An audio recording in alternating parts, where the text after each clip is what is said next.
everyone, this is Claire at the Allentown Art Museum, and it's Textile Tuesday.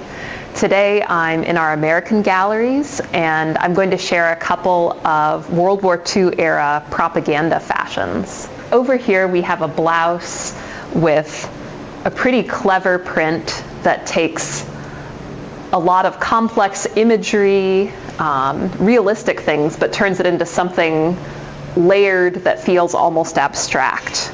Hidden kind of in this print are symbols like the Royal Australian Air Force insignia, this orange sunburst, which represents the British Commonwealth forces.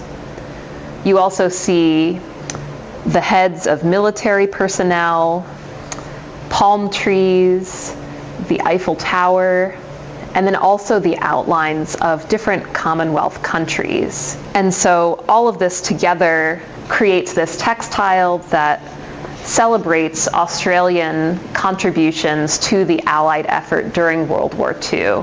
So this fabric and this blouse was likely produced in Australia as part of the war effort and morale. Over here, we have another example of a textile from this era.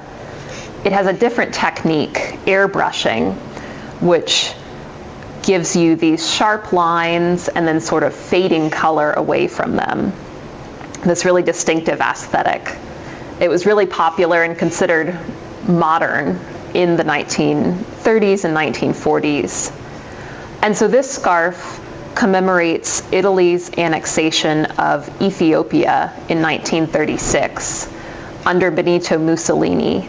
This was part of an Italian eugenic project with the goal of spreading the Italian people and would later inspire Nazi leaders to invade nations in Europe.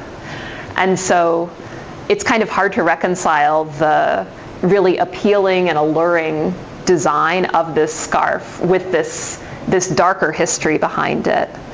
And that really reflects the allure and the skill of Mussolini's fascist regime, of the Nazis, in terms of using design that felt modern and futuristic to market this idea of a bright future for the nation to their people. So both of these textiles reflect maps, the idea of possessing land and wearing this conflict on your body in some way from two different sides in the war. And one thing that's worth mentioning also is that these aren't official government-created propaganda, but these are unofficial, market-driven, by consumer demand, that people were interested in wearing these kinds of things. So they're both interesting artifacts of this era in design and in world history. You can stop by the museum through February 23rd to see them on view in our American galleries.